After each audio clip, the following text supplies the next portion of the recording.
what we will talk on this session of the chapter is we will see how can we keep ourselves warm or cold for that matter. How can we regulate the body temperature in comparison to the heat that is in the outside?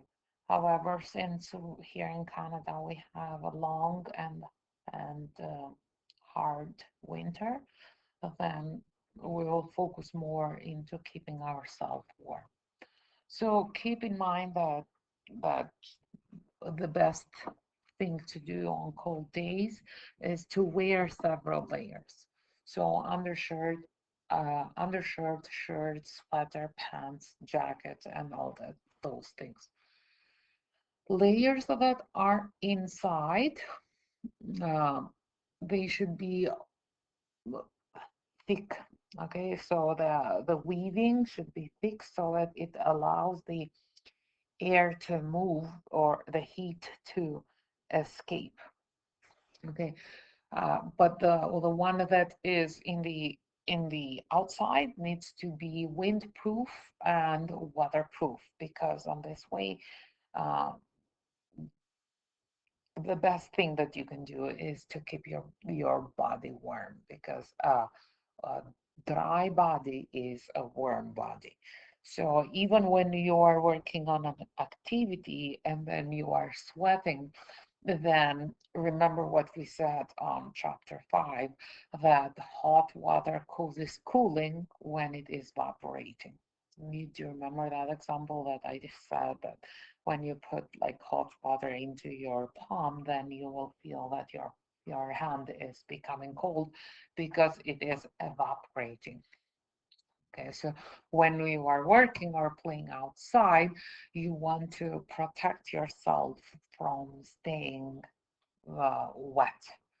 Okay, then therefore, when you are starting to feel that you are becoming that you are sweating, then you take one layer or possibly two layers, take them out, and then on this way, the heat transfer, the heat of your body is transferred, and then you are staying at the right temperature, not causing the evaporation, because the evaporation will cool you, will make your body temperature cooler, and therefore you will be cold.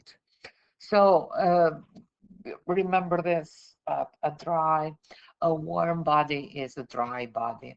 And this is why you probably have noticed that if you have, let's say, mittens and you're playing with snow outside and they are wet, you keep them wet, then after a certain time, your your hands are very cold, and they are, if you are not taken care of, then they will be in dangerous, and probably some medical problems will appear. So keep this in mind, especially considering the long and hard winter that we have here in Canada, that uh, a warm body is a dry body. If you have noticed that indigenous people that lives in up in north, they have those special wear in which the I will bring a picture. This is a picture that is in your textbook at 6.1 on page 121. So what you will see here, it's that they have an inner set that they are wearing, and that keeps them, um, they are directly, that inner set is directly into their body. So body moisture is transferred through the fur and through the leather skin, because those are those are like leather skins. Okay.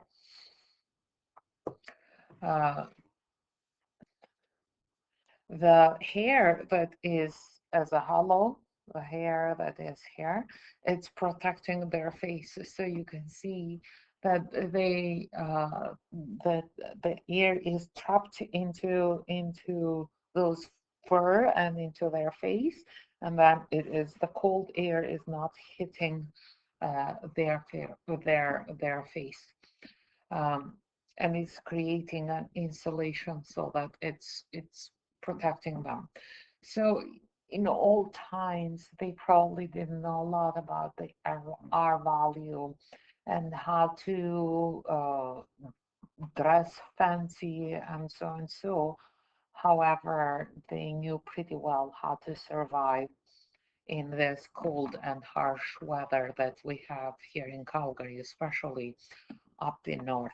And the dress that they have, even with the shoes and with parka, it's like so simple and so effective to protect them from the cold and to insulate them.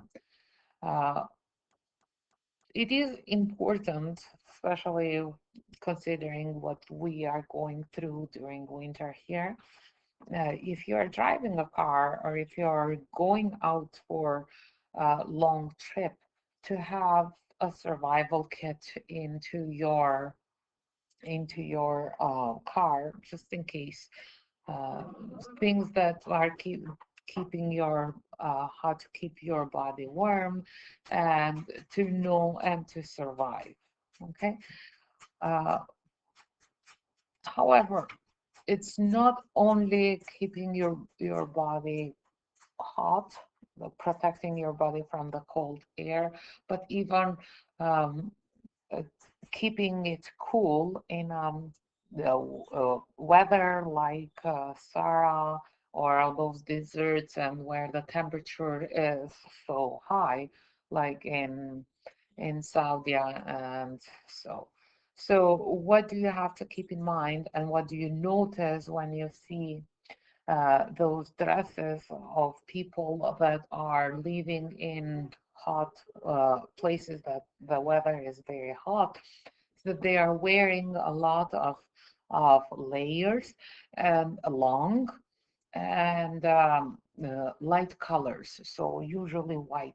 The reason for this is because the light colored clothes will reflect the heat back into the atmosphere. So on this way, what it is happening is the heat is uh, through radiation or just heat, it is reflected back to the atmosphere. So, as I said, like people in old times, they knew pretty well how to dress for the weather and how to dress so that they are insulated very well from the either the cold or the hot weather.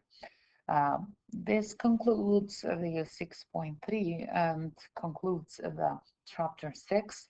What I recommend you doing now is to work on page 125, check your understanding, and then after that, you can start working on the cheat sheet, which will be used for the quiz that you will write about this chapter.